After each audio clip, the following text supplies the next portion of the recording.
Olá pessoal, tudo bem? Eu sou o Cid do Sebo Clepsydra e estou aqui gravando este vídeo hoje para apresentar para vocês o nosso 10º livreto da coleção Raridades do Conto Gótico, que faz parte do nosso clube de assinaturas no Catarse, que você pode acessar e assinar em www.catarse.me/gótico, sem acento. Assinando ali você pode receber 2 livretos diferentes todos os meses na sua casa. Desta vez estamos trazendo o livreto surpresa do mês, que é o manuscrito encontrado em um hospício, do Edward Bulwer-Lytton. E para falar um pouquinho dele, eu preciso antes contar um pouquinho da conjuntura em que ele foi publicado, do contexto de produção dele. Porque nós temos ali, em 1829, que é o ano em que ele saiu, uma transformação brutal do mercado de contos e também da circulação das narrativas góticas.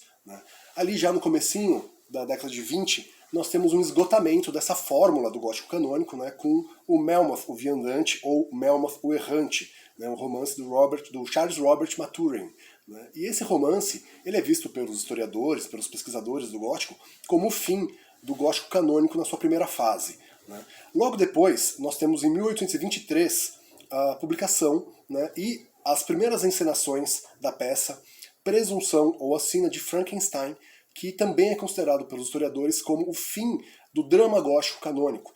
Então, essas duas obras são, ao mesmo tempo, o ápice dessas produções. Então, o Presunção seria o ápice da produção do drama gótico e o Melmoth seria o ápice da produção do romance gótico, e tudo o que vem depois é um gótico um pouco mais tardio, já mesclado com o romantismo e depois já mesclado com as narrativas próprias da era vitoriana. E o que acontece aqui? Nós temos uma migração de suporte.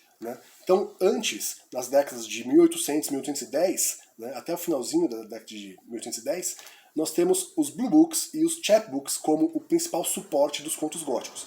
Depois, na década de 1820, eles migram para os periódicos. Então nós temos os newspapers, que são os jornais diários ou semanários, que vão ali trazer notícias do dia a dia, sobre política, sobre o dia a dia da cidade, especialmente em Londres. Mas as revistas, as magazines, que são mensais, começam a trazer muito conteúdo literário. As reviews, que são periódicos trimestrais, também trazem conteúdo literário, especialmente resenhas. E os anuários vêm como livros-objeto para que você desse eles de presente numa encadernação luxuosa, para um público já de classe média, não é mais aquele público da classe trabalhadora que lia os Blue Books e os Chapbooks. E a produção gótica migra para esses novos suportes. Então, para as magazines, vocês têm, por exemplo, o Vampiro do Polidori saindo na New Monthly Magazine. Vocês têm, por exemplo, o Holandês Voador saindo na Blackwood's Edinburgh Magazine. E nós temos também os anuários. O Keepsake, por exemplo, publicou o Ferdinand de Bory, da Mary Shelley, que está também na nossa coleção. E agora nós temos um conto sobre loucura, que é um tema que os nossos assinantes pediram bastante no nosso grupo e nós resolvemos atendê-los. O que é essa obra? O Bulwer-Lytton ele faz parte de uma trindade de autores que a gente completa ali com o Charles Dickens e com o Ainsworth, que são os 3 grandes vendedores de livros ali da era vitoriana, do comecinho ali da era vitoriana. Mas antes mesmo do começo da era vitoriana, esses autores já tinham uma produção. E o Bulwer-Lytton ele vai ser muito destacado como contista. Ele vai criar um tipo de narrativa que é a base, por exemplo, do que veio ser desenvolvido depois pelo Edgar Allan Poe. São narrativas que focam mais os interiores. Então, em vez de você ter uma localização, como uma abadia, como um castelo, que vai unificar como cenário, e como um tempo deslocado para o passado, ações de vários personagens, vocês vão ter, então, espaços mais localizados, mais restritos, e uma narrativa mais psicológica. O Bulwer-Lytton, então, ele vai ser muito elogiado pelo Poe pela capacidade dele de fazer isso, mesmo com temas terríveis. Ou seja, quando o Poe vai defender o conto Berenice para o editor que o publicou, ele vai dizer, olha, eu sei que o tema é terrível, mas veja como é possível você criar valor nos periódicos publicando obras desse tipo, desde que o autor faça isso com maestria. E o exemplo que ele dá são 2 narrativas do Bulwer-Lytton. Uma delas é justamente o Manuscript Found na Madhouse, que a gente traduziu como um manuscrito encontrado em um hospício. né? É uma história bem curta, né, que vai tratar de um tema também que era muito explorado na literatura gótica, que é o tema da deformidade física, né? E aqui, nesse momento, nós temos uma obra que é ali da virada do século XVIII para o século XIX, que é um romance chamado The Three Spaniards, que vai trazer uma figura de um anão, né? E esse anão ele vai conseguir, por meios mágicos, trocar de corpo, né, para ter um corpo saudável. É algo bastante fáustico, né? E essa obra ela inspirou um drama fragmentário que não foi terminado do próprio Lord Byron, que é The Deformed Transformed, né? E essa peça fez tanto sucesso que várias outras editoras e várias outras coletâneas resolveram publicar suas versões do tema do anão deformado, né? E nós temos, por exemplo, Arnold the Devil, né, que é uma espécie de Blue Book que foi resgatado no Legends of Terror, né?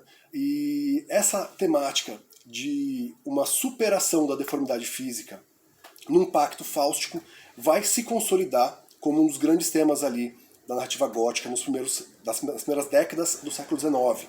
Mas o Bury Lytton ele dá um twist ali nessa narrativa, porque ele vai trazer, ele vai tirar o elemento sobrenatural, o elemento do pacto diabólico, e vai trazer um elemento psicológico, né? Então, esse conto fala de um nobre, né, que nasceu num berço de ouro, só que ele nasceu deformado.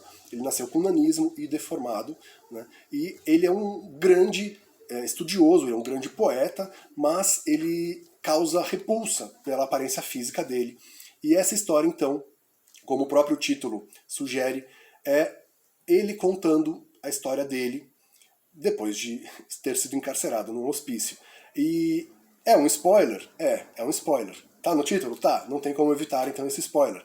Mas vocês vão descobrir por que ele chega a enlouquecer, né? A trajetória dele é uma trajetória que é um dos ápices ali do macabro e do frenético nessa produção dessa época. Ou seja, não é uma obra leve, né? E apesar de ser uma publicação de um anuário que era voltado especialmente para as mulheres de classe média da época, ele tem uma carga terrível muito grande, né?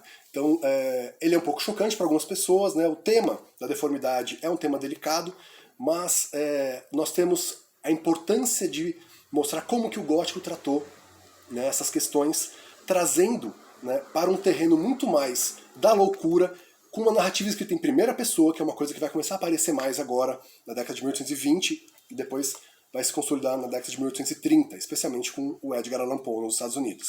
Então, espero que vocês apreciem essa leitura. Tá aqui então, manuscrito encontrado em um hospício do Edward Bury Lytton, e ele é um exemplar do tipo de narrativa que a gente vai privilegiar na segunda temporada, vamos dizer, do clube, né? Então os 12 primeiros livretos mostram a diversidade da narrativa gótica, e depois, do 13º até o 24º, nós temos grandes autores tratando temas que vão trazer o gótico para o meio do século XIX, com essa roupagem mais psicológica e mais focada no terrível.